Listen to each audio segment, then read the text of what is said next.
Iran সমঝোতায় না এলে আগামী সপ্তাহে যৌথ হামলা, হুমকি যুক্তরাষ্ট্রের। আলোচনা সচল করতে তেহরান সফরে পাকিস্তানের স্বরাষ্ট্রমন্ত্রী। সংসদের দক্ষিণ প্লাজায় সিনহার জানাজায় অংশ নিলেন প্রধানমন্ত্রী সহ দলীয় নেতাকর্মীরা। তুলে ধরলেন অর্থনীতির রাজনীতিতে অবিস্মরণীয় অবদান। ট্রেনে যাত্রায় আজ দেয়া হচ্ছে ২৭ মে টিকিট, শতভাগ মিলছে অনলাইনে। কালোবাজারি বন্ধে তৎপর কর্তৃপক্ষ। এবং জুলাই হত্যাযজ্ঞ মামলায় কাদের সহ যুবলীগ, ছাত্রলীগের ৭ নেতার বিরুদ্ধে যুক্তিতর্ক।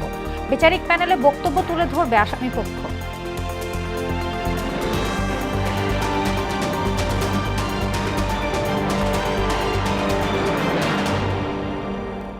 আসসালামু আলাইকুম, স্বাগত মোহনা সংবাদে। এতক্ষণ শুনছিলেন শিরোনাম, আর পুরো সংবাদ জুড়ে আছে আমি সোনিয়া ইসলাম। এবারে জানাবো বিস্তারিত। আর শুরুতেই আন্তর্জাতিক সংবাদ।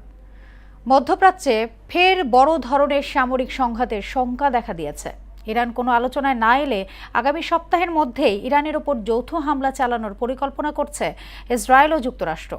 এমন পরিস্থিতিতে যুদ্ধবিরতির স্থবিরতা কাটাতে এবং থমকে থাকা শান্তি আলোচনা সচল করতে আকস্মিক ইরান সফরে রয়েছেন পাকিস্তানের স্বরাষ্ট্রমন্ত্রী মহসিন নাকভি। বিস্তারিত প্রিয়াঙ্কা নিতুর ডেস্ক রিপোর্টে। ইরানের সঙ্গে শান্তি আলোচনায় এখনো পর্যন্ত কোনো অগ্রগতি না হওয়ায় আগামী সপ্তাহের মধ্যেই দেশটিতে ফের যৌথ সামরিক হামলা চালাতে পারে ইসরায়েল ও যুক্তরাষ্ট্র। মধ্যপ্রাচ্যের দুজন উচ্চ পদস্থ কর্মকর্তার বরাত দিয়ে এ তথ্য জানায় মার্কিন প্রভাবশালী সংবাদ মাধ্যম নিউ ইয়র্ক টাইমস। এতে বলা হয়, নতুন করে যুদ্ধ শুরু হলে এবার ইরানের ওপর আগের চেয়েও বহুগুণ তীব্র বোমাবর্ষণ করা হবে। এছাড়া ইরানের তেল রপ্তানির সবচেয়ে গুরুত্বপূর্ণ খার্ক দ্বীপ দখল করার পরিকল্পনাও করা হচ্ছে। শিগগিরই কোনো শান্তি চুক্তি না হলে ইরানের জন্য খুব খারাপ সময় অপেক্ষা করছে বলে কড়া হুঁশিয়ারি দিয়েছেন মার্কিন প্রেসিডেন্ট ডোনাল্ড ট্রাম্প। এদিকে যুক্তরাষ্ট্র ও ইরানের মধ্যকার ভঙ্গুর যুদ্ধবিরতির স্থবিরতা কাটাতে এবং থমকে থাকা শান্তি আলোচনা সচল করতে আকস্মিক ইরান সফরে রয়েছে পাকিস্তানের স্বরাষ্ট্রমন্ত্রী মহসিন নাকভি। অন্যদিকে হরমুজ প্রণালীর পথ খোলার শর্ত নিয়ে শুরু হয়েছে নতুন বিতর্ক। পাশাপাশি প্রণালীর দক্ষিণ দিকে ওমানের একটি বিচ্ছিন্ন ভূখণ্ড মুসান্দাম অবস্থিত হওয়ায় অনিবার্যভাবে এই সংকটে জড়িয়ে পড়েছে দেশটি। প্রণালীটির ভবিষ্যৎ ব্যবস্থাপনা নিয়ে ওমানের সঙ্গে সমন্বয়ের দাবি করেছে ইরান, যদিও এ বিষয়ে এখনও প্রকাশ্যে কিছু বলেনি মাস্কাট। প্রিয়াঙ্কা নিতু, মোহনা সংবাদ। সাবেক স্বাস্থ্য প্রতিমন্ত্রী মিজানুর রহমান সিনহার নামাজে জানাজা অনুষ্ঠিত হয়েছে। দুপুর ১২টায় জাতীয় সংসদ ভবনের দক্ষিণ প্লাজায় অনুষ্ঠিত জানাজায় অংশ নেন প্রধানমন্ত্রী তারেক রহমান। উপস্থিত ছিলেন মন্ত্রিসভার সদস্য, সংসদ সদস্য সহ বিএনপি নেতারা। এ সময় এলজিআরডি মন্ত্রী মির্জা ফখরুল ইসলাম আলমগীর বলেন, দেশের অর্থনীতি ও রাজনীতিতে মিজানুর রহমান সিনহার অবদান ছিল অবিস্মরণীয়।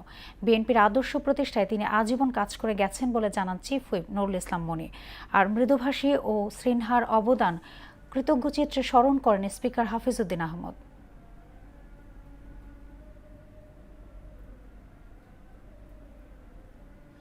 পবিত্র ঈদুল আজহা আগামী ২৮ মে ধরে এরই মধ্যে ট্রেনের আসনের অগ্রিম টিকিট বিক্রি শুরু করেছে বাংলাদেশ রেলওয়ে। ঈদ উপলক্ষে ঘরমুখো মানুষের যাত্রায় শেষ দিনের অর্থাৎ ২৭ মে ট্রেনের আসনের টিকিট বিক্রি শুরু করেছে আজ। যাত্রীদের সুবিধার্থে শতভাগ আসনের টিকিট অনলাইনে বিক্রি করা হচ্ছে। রোববার সকাল ৮টায় বাংলাদেশ রেলওয়ের পশ্চিমাঞ্চলে চলাচলকারী ট্রেনগুলোর আসনের টিকিট বিক্রি শুরু হয়। আর দুপুর ২টায় পূর্বাঞ্চলে চলাচলকারী ট্রেনগুলোর আসনের টিকিট বিক্রি শুরু হবে। জুলাই গণ অভ্যুত্থানে সংগঠিত মানবতাবিরোধী অপরাধ মামলায় কার্যক্রম নিষিদ্ধ আওয়ামী লীগের সাধারণ সম্পাদক ওবায়দুল কাদের সহ যুবলীগ, ছাত্রলীগের শীর্ষ ৭ নেতার বিরুদ্ধে যুক্তিতর্ক শুরু আজ। আন্তর্জাতিক অপরাধ ট্রাইব্যুনাল ২-এর চেয়ারম্যান বিচারপতি নজরুল ইসলাম চৌধুরীর নেতৃত্বাধীন বিচারিক প্যানেলে প্রথমে যুক্তিতর্ক উপস্থাপন করবে প্রসিকিউশন, পরে আসামিপক্ষ বক্তব্য তুলে ধরবে। এদিকে আওয়ামী লীগ শাসনামলে টিএফআই সেলে গুম নির্যাতনের মামলায় সাক্ষ্য গ্রহণ রয়েছে। এছাড়া আজ ট্রাইব্যুনালে হাজির করা হয়েছে শনিবার রাতে গ্রেফতার হওয়া আবু সাইদ হত্যা মামলার ১০ বছর সাজাপ্রাপ্ত আসামি বরুবির সাবেক উপাচার্য হাসিবুর রশিদকে।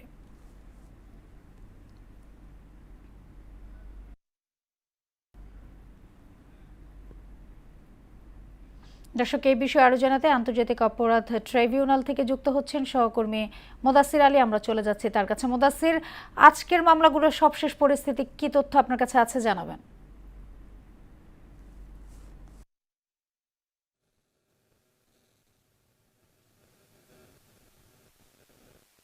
যে ডিসি ডক্টর হাসিবুর রশিদ, তাকে কিন্তু বেলা 12:30টার দিকে কিন্তু ট্রাইব্যুনালে হাজির করা হয়েছে এবং যেহেতু সে মামলা দায়ের হওয়ার পর থেকে এবং গ্রেপ্তারি পরোয়ানা জারি হওয়ার পরেও সে আদালতে আত্মসমর্পণ করেনি, সে কারণে কিন্তু তিনি যে পলাতক ছিলেন তার এই বিষয়ে কিন্তু এক ধরনের সাজা হওয়ার একটা ব্যাপার রয়েছে। যদিও তাকে যে মামলায় দণ্ড দেওয়া হয়েছে, 10 বছরের যে সাজা দেওয়া হয়েছে, সেক্ষেত্রে কিন্তু তার সে সাজার মেয়াদ বাড়বে বা কমবে এরকম কিন্তু বিষয় না। যেহেতু সে তিনি পলাতক ছিলেন, সেহেতু সেক্ষেত্রে তার এই বিষয়ে কিন্তু একটি আইনি ব্যাপার থাকবে এবং সে বিষয়ে কিন্তু পরবর্তীতে জানা যাবে। এদিকে কিন্তু আজকে জুলাই আন্দোলনে মানবতা বিরোধী অপরাধ মামলায় কিন্তু ওবায়দুল কাদের সহ আওয়ামী লীগ, যুবলীগ ও ছাত্রলীগের যে শীর্ষ 7 জন রয়েছে তাদের বিরুদ্ধে যে মামলা রয়েছে, সেই মামলা কিন্তু আজকে যুক্তিতর্ক উপস্থাপন হওয়ার কথা ছিল। কিন্তু সেক্ষেত্রে দেখা গিয়েছে যে প্রসিকিউশন একটু সময় চেয়েছেন এবং সেই প্রসিকিউশন সময় চাওয়ার ভিত্তিতে কিন্তু আগামী 14 জুন দিন ধার্য করেছেন ট্রাইব্যুনাল। তো 14 জুন কিন্তু শুরু হবে এই মামলার যুক্তিতর্ক। এদিকে কিন্তু টিএসআই ছেলে কিন্তু মামলার সাক্ষ্য গ্রহণ চলছে। আর জন্য আরেকটি বিষয় আপনাকে জানিয়ে রাখি, সেটি হচ্ছে কিন্তু এই মানবতা বিরোধী আওয়ামী লীগের অন্যতম আরেকজন নেতা জান্নাত আরা হেনরি, তার বিরুদ্ধে যে ট্রাইব্যুনালে মামলা রয়েছে, সে মামলার তার পক্ষে যে আইনজীবী রয়েছেন তিনি কিন্তু কিছুক্ষণ আগে কথা বলেছেন। তিনি যেটি জানিয়েছেন যে তিনি তার ক্লায়েন্টের সাথে কথা বলতে চেয়েছেন, কিন্তু তাকে কিন্তু ট্রাইব্যুনাল সেই সময়টুকু দেওয়া হয়নি এবং এ কারণে কিন্তু তিনি বেশ ক্ষোভ প্রকাশ করেছেন, হতাশা প্রকাশ করেছেন। তিনি যেটা জানিয়েছেন যে এটি তার আইনি অধিকার, কিন্তু তাকে দেওয়া হয়নি। তো এ নিয়ে তিনি এক ধরনের একটি হতাশা প্রকাশ করেছেন। তো সব মিলেই কিন্তু পরবর্তীতে তার আইনি প্রক্রিয়া তিনি সম্পন্ন করবেন। তো সোনিয়া, আপাতত আন্তর্জাতিক অপরাধ ট্রাইব্যুনাল থেকে এই ছিল আমার কাছে বলার মতো তথ্য। মোদাসির, আপনাকে ধন্যবাদ। ঠিকাদারি প্রতিষ্ঠানের গাফলতিতে শেষ হয়নি টাঙ্গাইল যমুনা সেতু মহাসড়কের 4 লেনে উন্নীতকরণ প্রকল্পের কাজ। এতে কোরবানির ঈদকে সামনে রেখে ঢাকা টাঙ্গাইল যমুনা সেতু মহাসড়কে যানজটের আশঙ্কা করছেন পরিবহন চালকরা। এলেঙ্গা থেকে যমুনা পর্যন্ত 13.5 কিলোমিটার সড়কে দেখা হচ্ছে পথের কাঁটা হিসেবে। টাঙ্গাইলের ভুয়াপুর প্রতিনিধি মোহাইমিনুল ইসলাম হৃদয়ের প্রতিবেদন, জানাচ্ছেন মাহমুদ হোসেন। ঢাকা থেকে টাঙ্গাইলের এলেঙ্গা পর্যন্ত 4 লেনের আধুনিক মহাসড়ক থাকলেও এলেঙ্গা পার হওয়ার পরই সড়কটি 2 লেনে পরিণত হয়। এর ফলে দ্রুতগতির যানবাহনগুলো এখানে এসে থমকে যায়, যা তীব্র যানজটের সৃষ্টি করে। এলেঙ্গা থেকে যমুনা সেতু পর্যন্ত এই 13.5 কিলোমিটার এলাকাটি বর্তমানে 4 লেনে উন্নীতকরণের কাজ চলমান রয়েছে, যা এখনও পুরোপুরি শেষ হয়নি। স্বাভাবিক সময়ে 20 থেকে 22,000 যানবাহন চলাচল করলেও ঈদের সময় এই সংখ্যা 66,000 ছাড়িয়ে যায়। ফলে কোরবানির ঈদে যানজটের আশঙ্কা করছেন চালকরা। এবার যানজটটা মনে হয় বেশি লাগবে। প্রতিবারই জটলা লাগে, আর ব্রিজের ওই পারে টোল প্লাজা ব্যাপক জাম হবে। এখন তো যে জাম আছে রাস্তার কারণে কাজ হচ্ছে না, যার কারণে যে জামগুলো হইতেছে। গরুর ট্রাক বেশি থাকবে, এই কারণে জাম বেশি হবে। দ্রুত কোনো কাজ কাম হচ্ছে না, তখন ইচ্ছা মতো ওরা কাজ কাম করছে। প্রকল্পের ম্যানেজার জানান, 4 লেনের 80% কাজ শেষ হওয়ায় যান চলাচলের জন্য সড়ক উন্মুক্ত করে দেয়া হবে। ব্রিজ এবং কালভার্টের কাজটা অলরেডি সম্পন্ন হয়েছে, খুব দ্রুত কাজ চলমান রয়ে আছে পুরো রাস্তায়। আর আমরা অলরেডি একটা service lane 13.6 kilometre 14 kilometre service লেনের কাজ আমাদের সম্পন্ন আছে। যানজট নিরসনে যমুনা সেতুর 2 প্রান্তে 18টি টোল বুথ সার্বক্ষণিক চালু রাখার কথা জানায় সেতু কর্তৃপক্ষ। প্রতিবারই আমরা দেখি যে রোজার ঈদ থেকে কুরবানিতে যানবাহন বেশি যায়। এখন আমাদের সার্বিকভাবে প্রস্তুতি আছে যে আমরা দ্রুত যাতে নিরাপদভাবে করতে পারি। নির্বিঘ্নে যানবাহন চলাচলে কঠোর অবস্থানে থাকার কথা জানায় হাইওয়ে পুলিশ। ঈদ যাত্রাকে সুন্দর করার জন্য আমাদের বিশেষ কিছু প্রোগ্রাম আমরা হাতে নিছি। প্রতিবারের মতো এবারও পর্যাপ্ত পরিমাণ অফিসার ফোর্স রাস্তায় মোতায়েন থাকবে, যাতে গড়মুখী মানুষ নির্বিঘ্নে তাদের নিজ নিজ গন্তব্যস্থলে গিয়ে ঈদ উদযাপন করতে পারে।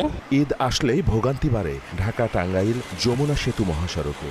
এবারও সেই আশঙ্কা থেকেই যাচ্ছে এ মহাসড়কে। মাহমুদ হোসেন, মোহনা সংবাদ। রাজশাহীর আড়ানি রেলওয়ে স্টেশনে প্রায় ৩ কোটি টাকা ব্যয়ে ৬৩০ মিটার রেল লাইনে কংক্রিট স্লিপার স্থাপনের কাজ চলমান রয়েছে।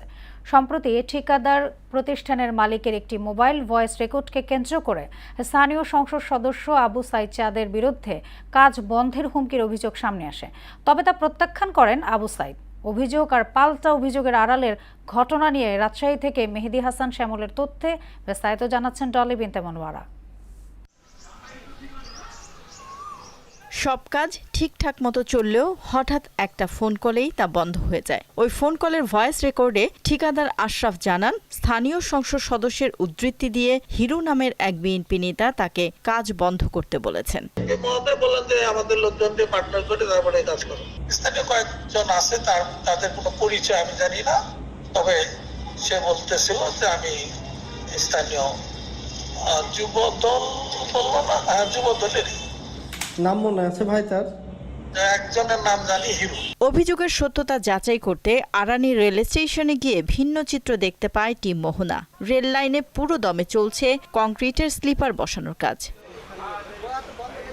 তাছাড়া এলাকাবাসীর সঙ্গে কথা বলে হিরু নামের কোনো বিএনপি কর্মীর অস্তিত্ব খুঁজে পাওয়া যায়নি। হিরুকে আমি চিনি না, আজ জীবনকার এত বড় হয়েছে, ৭০ বছর বয়স হতে পারে আমার, আজ পর্যন্ত শুনিনি স্যার। খোঁজলেন যে সে যুব দলের নেতা আছে কিনা, এটিও তো একটা ব্যাপার আছে। এখন আমি ফোন করে একটা কথা কয়ে ফেললাম, আমার পদে নাই। শ্রমিক সুপারভাইজার সহ স্থানীয়রা জানান, সংসদ সদস্য আবু সাইদ চাঁদের বিরুদ্ধে আনা অভিযোগটি উদ্দেশ্য প্রণোদিত। কাজ বন্ধের মতো কোনো ঘটনা সেখানে ঘটেনি বলেও জানান তারা। কাজ এখানে বন্ধ ছিল, বন্ধ তো আমি একদিনও দেখিনি, একদিনও প্রত্যেকদিনই কাজ চলছে। এটা যেই বলুক সেই মিথ্যা কথা বলছে।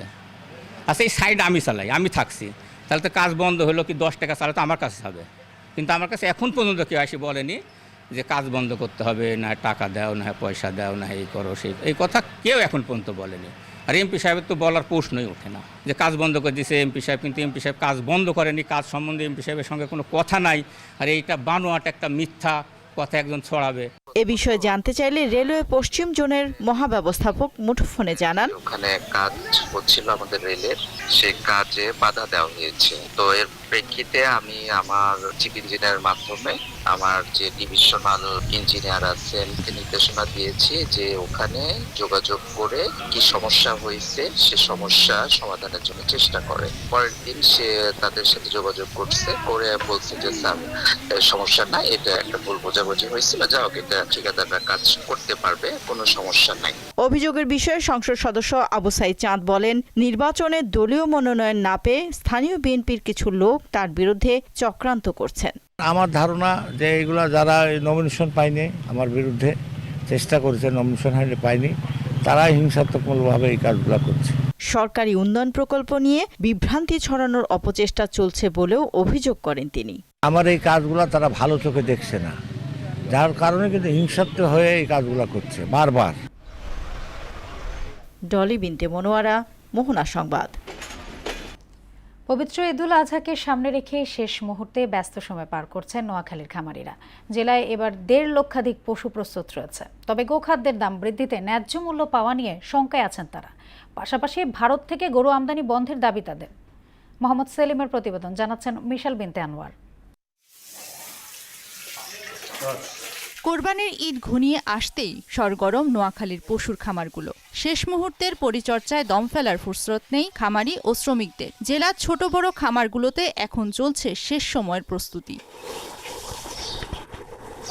কোনো প্রকার ঔষধ বা রাসায়নিক ছাড়াই সম্পূর্ণ প্রাকৃতিক উপায়ে খড়, খৈল ও বুসি খাইয়ে প্রস্তুত করা হয়েছে পশু। ভারত থেকে পশু আমদানি বন্ধ না হলে ন্যায্য দাম নিয়ে সংশয় কাটছে না খামারিদের। আমাদের এখানে এই কোরবানি উপলক্ষে বর্তমানে হচ্ছে যে 114টা গরু আছে, যেটি হচ্ছে আমরা কোরবানিতে বিক্রয় করব।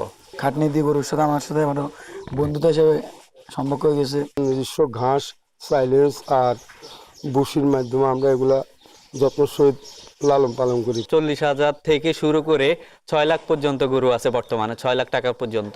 হাটের ঝামেলা আর প্রতারণা থেকে বাঁচতে অনেক ক্রেতাই সরাসরি খামার থেকে পশু কেনাকে নিরাপদ মনে করেন। ইজারাদার বা প্রতারণার অনেক শিকার হয়, সেজন্য আমি আমার ফ্যামিলি সহ আসছি যেন পছন্দ হয় গরু এটা কিনতে পারি। খামারিদের সব ধরনের পরামর্শ দেওয়ার পাশাপাশি পশুর হাটে স্বাস্থ্য পরীক্ষা নিশ্চিতে কাজ করছে প্রাণী সম্পদ বিভাগ। প্রত্যেকটা উপজেলায় যে প্রাণী হাসপাতাল আছে তারা এই খামারগুলি মনিটরিং করছে। এছাড়া আমাদের প্রত্যেকটি কুরবানির হাটে আমাদের মেডিকেল টিমটা থাকবে, তারা যথাযথ খামারিদের পাশে থাকে। সকল বাধা পেরিয়ে একটি সুষ্ঠু ও সুশৃঙ্খল কোরবানির পশুর বাজার এবং উৎসবমুখর ঈদ প্রত্যাশা করছেন নোয়াখালীর সংশ্লিষ্ট সকলে।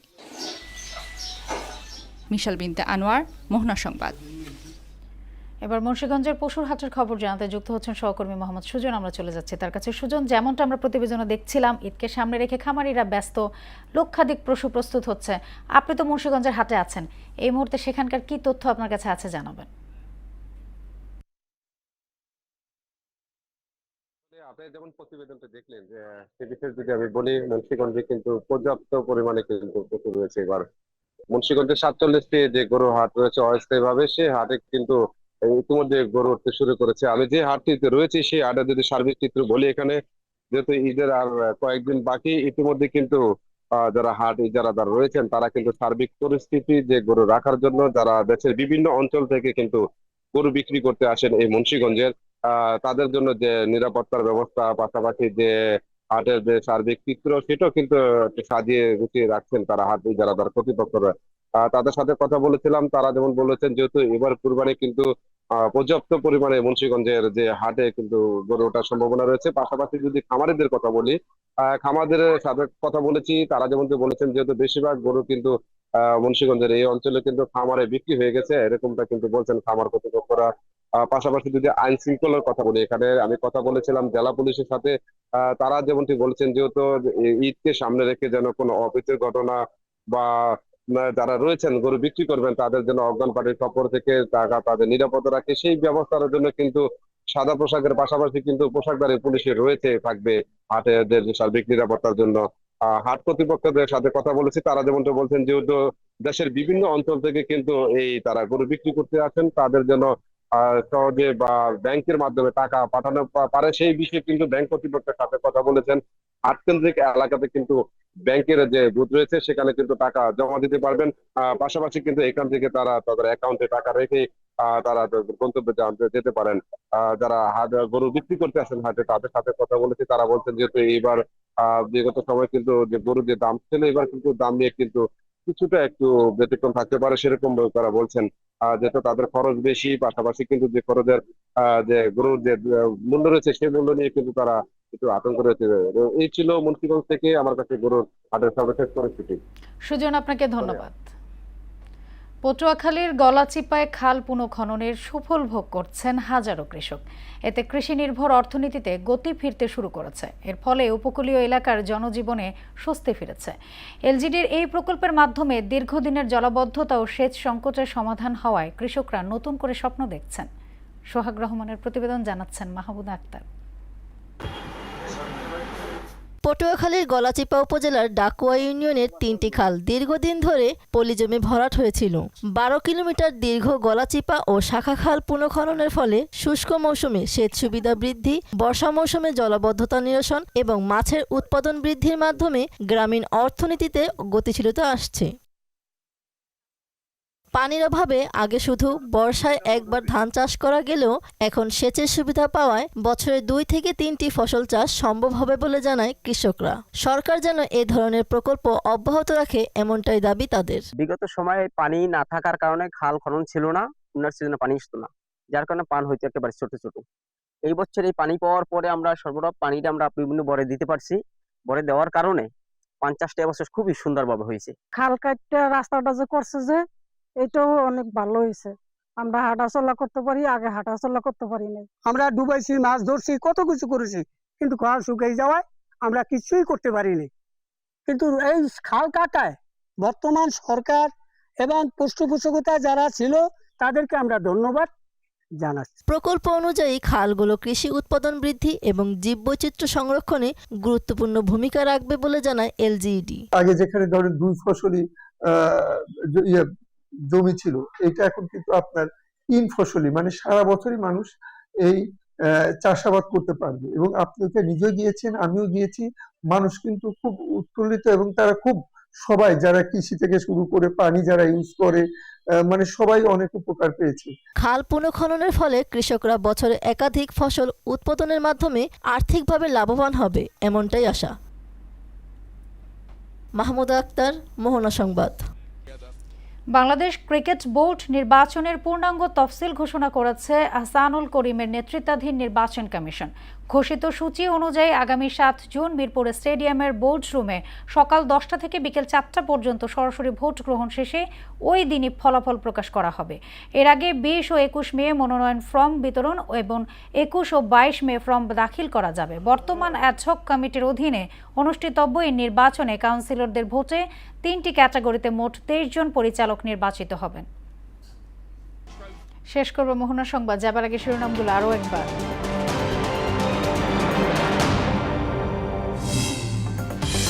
ইরান সমঝোতা না এলে আগামী সপ্তাহে যৌথ হামলা, হুমকি যুক্তরাষ্ট্রের। আলোচনা সচল করতে তেহরান সফরে পাকিস্তানের স্বরাষ্ট্রমন্ত্রী। সংসদের দক্ষিণ প্লাজায় সিনহার জানাজায় অংশ নিলেন প্রধানমন্ত্রী সহ দলীয় নেতাকর্মীরা। তুলে ধরলেন অর্থনীতির রাজনীতিতে অবিস্মরণীয় অবদান। ট্রেনের যাত্রায় আজ দেয়া হচ্ছে 27 মে টিকিট, শতভাগ মিলছে অনলাইনে। কালোবাজারি বন্ধে তৎপর কর্তৃপক্ষ।